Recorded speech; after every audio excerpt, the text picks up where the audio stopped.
Sark, you've mentioned quite often this offseason what Arch has done to kind of establish himself as a leader. The other players, Michael and Anthony have mentioned that he's taken more kind of authority in the room, in the locker room. How have you seen that play out, and what's an example that you like to think about?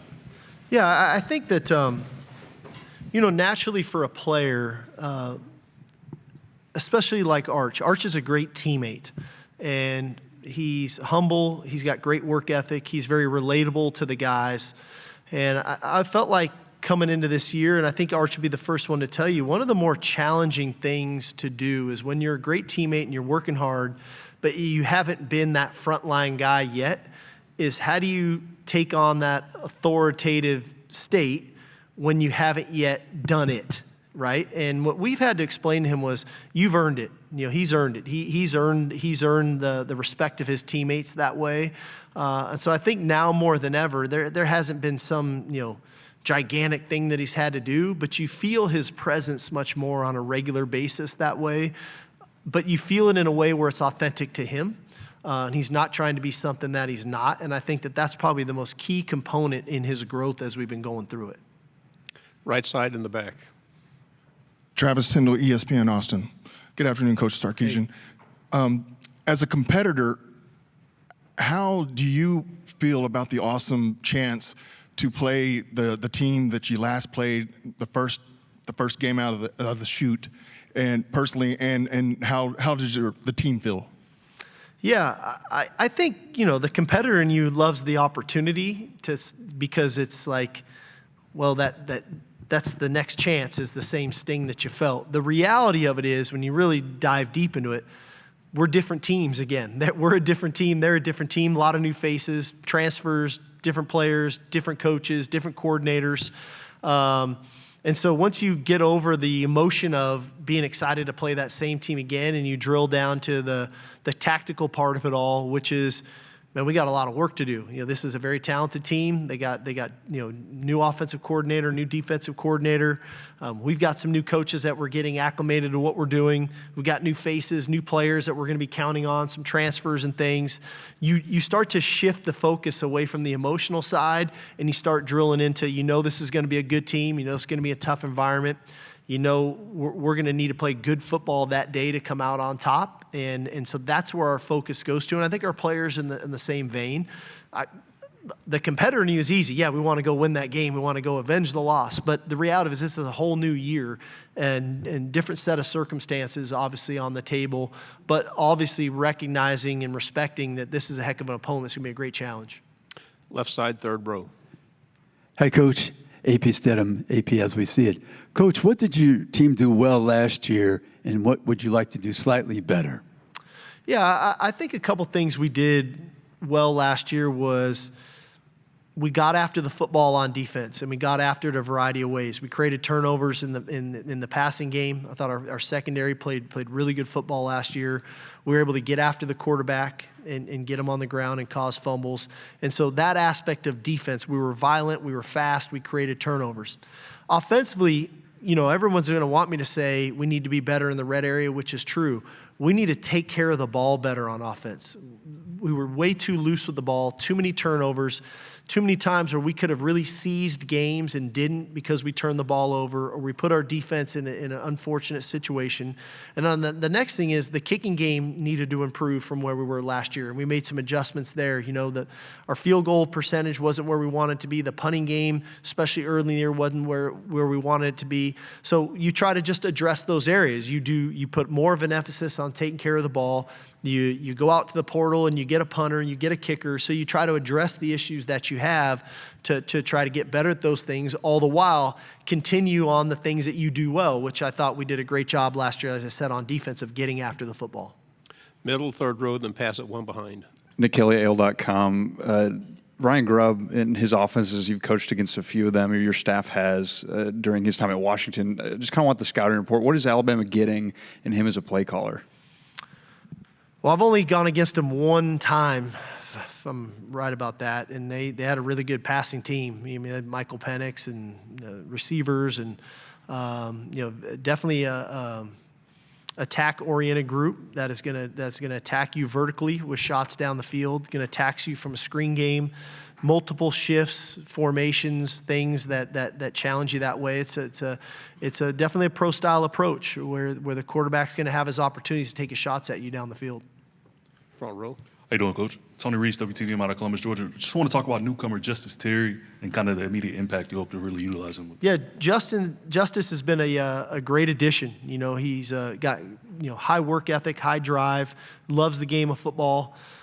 He gives us some real position flex. You know, he's a guy that can play some interior defensive line, but can also play kind of defensive end for us. And so that position flex, that position versatility has been good for us, and I think that's going to allow us an opportunity to get him on the field quicker because he can do multiple things well.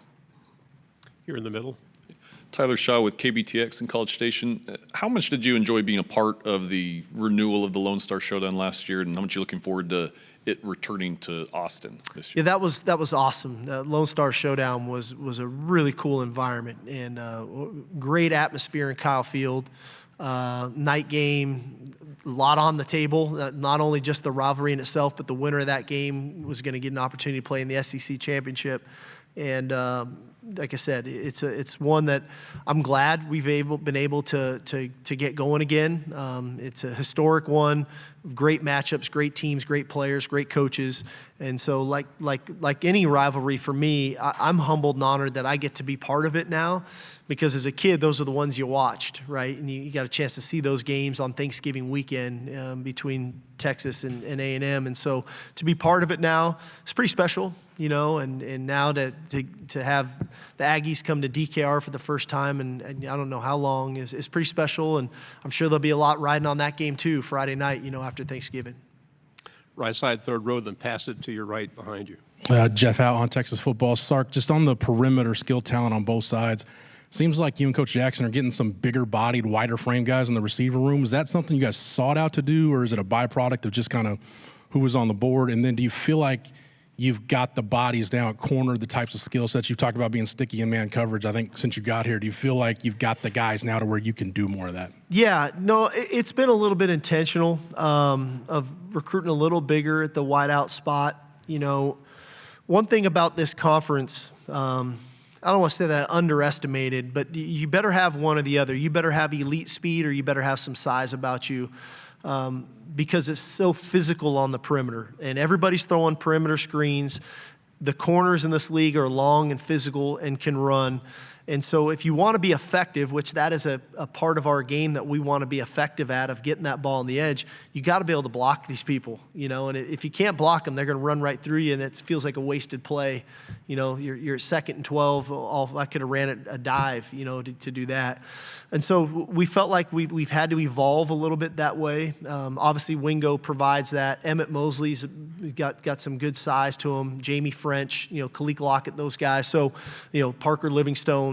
So I think that can help us. So it was a little bit strategic that way to do that. On the defensive side of the ball, on the flip side, the same thing. You better be able to stop these perimeter screens, or people will kill you and walk down the field on you. So you got to have the physicality to do that. But then if you're going to play close to them, now you got to have the ability to run with them and to play in coverage that way. And so I think that we've grown in confidence as a staff to play more man coverage. Even when we're playing zone, we're giving the players some freedom to make calls to play man, and we're promoting that with them to do that. And so it's a lot easier to get to the quarterback when the quarterback's got to hold the ball another second longer because his receiver's trying to get himself open versus man coverage. When it's zone and everybody's getting free releases, I don't care how good your rush is, if the quarterback's worth half a paint, he gonna get the ball out. So you gotta be able to play some man and mix it up and change up looks to get a guy to hold on to the ball to try to get to the quarterback. In the middle, back row. Hey, Steve. Jackson Arnold was up here earlier, and they asked him another rivalry question about obviously playing in Red River and now his opportunity to play in the Iron Bowl. I said, you're uniquely qualified to answer that question as someone who's coached in both of those rivalry games. What are some of the similarities and differences that you've observed? Yeah, I mean, I think that the Red River rivalry is a unique game in and of it that it's a neutral site game in Dallas every year at the State Fair. And the way the stadium is split at the 50-yard line, one tunnel, both locker rooms right there, it creates a great deal of intensity. It's an awesome game to be part of. In my opinion, it's the best one I've ever been a part of. And that's to take nothing away from the Iron Bowl, because that's amazing too. But different in that it goes back and forth, home game to home game.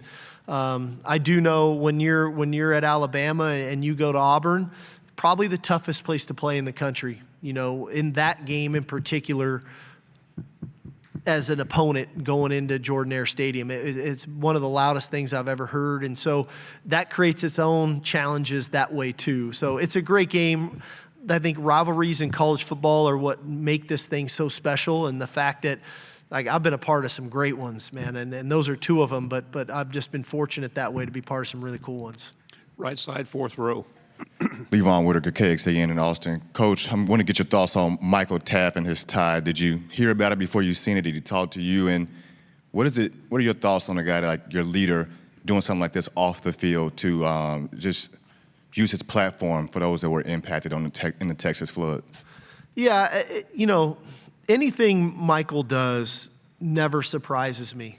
You know, he's a very big thinker, but he's above of a very big thinker. He's a very big doer. He takes action and he follows up his words with action. And so when he committed to supporting this, it was about action. It wasn't about, you know, yeah, we're supporting it, but then there was no follow through. But that's been the story of his career with us. You know, it's been about taking action and supporting those affected by the floods in Central Texas. There's nothing that he's doing around this that is surprising to me, because that's who he is. He's a go-getter. He's an idea guy, and he's a go-getter. I mean, he takes action, and that's what he's doing again in this instance. In the middle, second row. Coach Gavin Baxley, WTXK in Montgomery. With the new changes to NIL, how has your program handled all of the different changes, but especially third-party NIL deals? Well, I think that's unique because the changes are still going on, you know, and so we tried to be forward-thinking.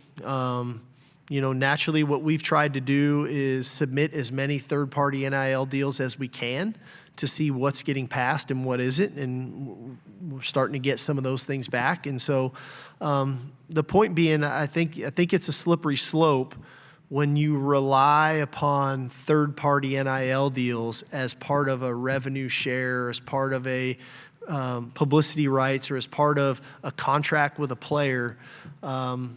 Because if those deals get denied, now that money's coming out of your cap. If you go over your cap, now me as the head coach, I get punished. And I don't want to be suspended. You know, they pay me pretty good money to stand on the sidelines and coach our guys. And so we have to be mindful of that. And so we're probably taking a little bit more of a conservative approach than maybe others, and that's okay. You know, everybody's going to attack this thing a little bit differently. But like I said, you know, we've got a really good roster today, and I think we're going to have a really good roster the next year.